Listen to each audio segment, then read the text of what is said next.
Have you read the Canterbury Tales but freeze when you have to explain it in an oral exam? Do the ideas make sense in your head but disappear when you try to organise them in English at B2 level? If that sounds familiar, you're in the right place. In this lesson, we're going to fix one of the biggest problems ESL literature students face. We'll teach you how to talk about the Canterbury Tales clearly and confidently. You'll learn how to analyse 3 key literary elements that examiners often expect in oral tests. Hello, lovely learners. I'm Anna with an A from L&T. And I'm Anne with an E, the newest member of the L&T team. Today we're diving into the Middle Ages. We're analysing just these 3 elements today.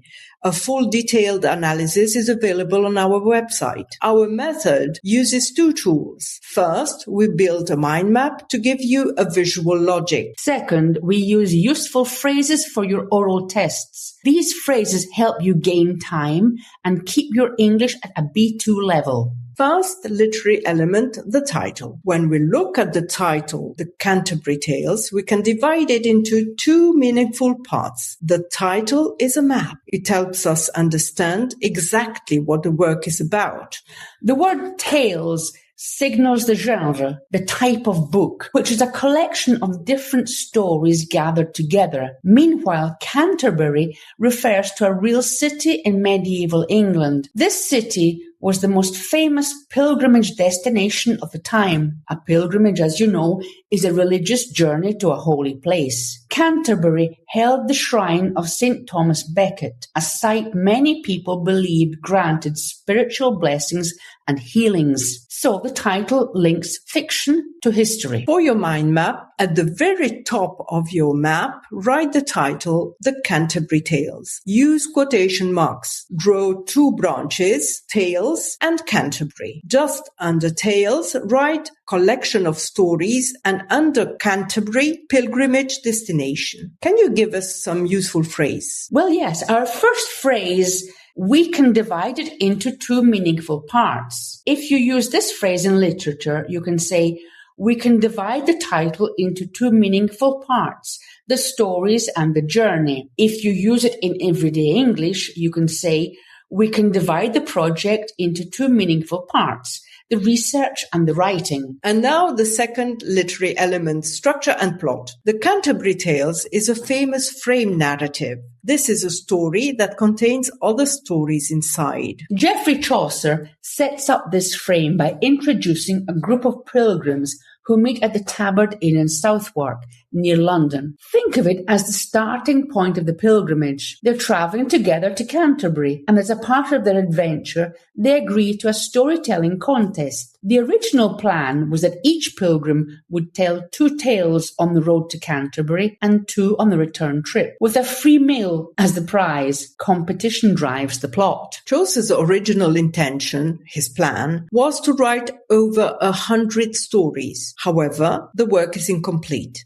We only have 24 stories in the surviving manuscript. Now for your mind map, under structure and plot, frame narrative and incomplete plan. Under frame narrative, write down the key concepts, pilgrimage, Tabard Inn, storytelling contest with a prize. While under incomplete plan, you'll annotate only 24 tales completed. Annie, do you have a useful phrase for us? Yes, of course. Use this phrase to discuss the author's plan. The original intention was to, for an example, in literature, you can say, the original intention was to write 4 tales for each character. And in everyday English, an example would be, the original intention was to meet at 5 o'clock, but the train was late. And now the final literary element, the characters. Chaucer populates, fills his work with a diverse group of pilgrims. They represent many different social roles in medieval society. In the general prologue, the narrator introduces each pilgrim one by one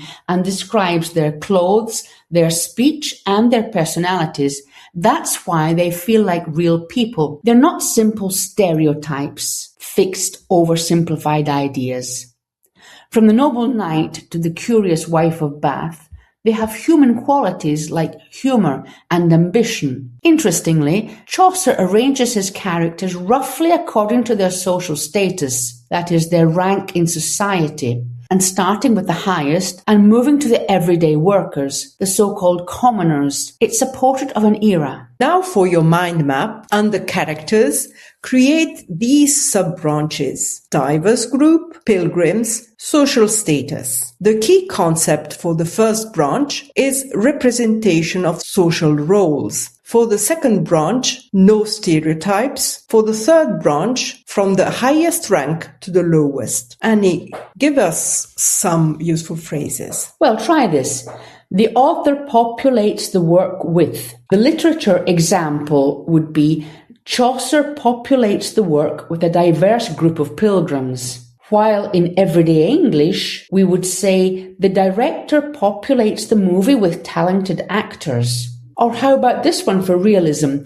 They feel like real people rather than simple stereotypes. The literature example would be Chaucer gives us personalities who feel like real people rather than simple stereotypes. Whereas an everyday example would be, I prefer novels with characters who feel like real people. Now a tip for you.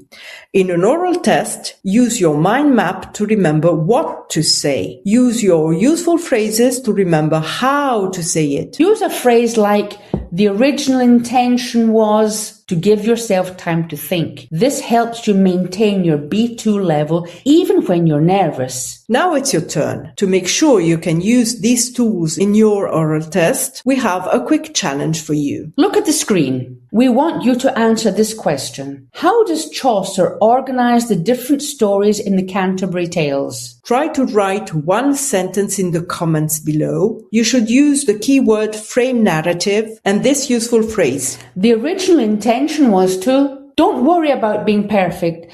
Just try to use the phrase to connect your ideas. We'll be in the comments to give you feedback. You can find the full analysis, the blank mind map, and the phrase sheet at literaturenoTrouble.com. If you want to apply this same method to another classic work, choose one from our channel. You could also write the title of a work you'd like us to analyse in the comments. L&T, where literature meets clarity. Stay lit.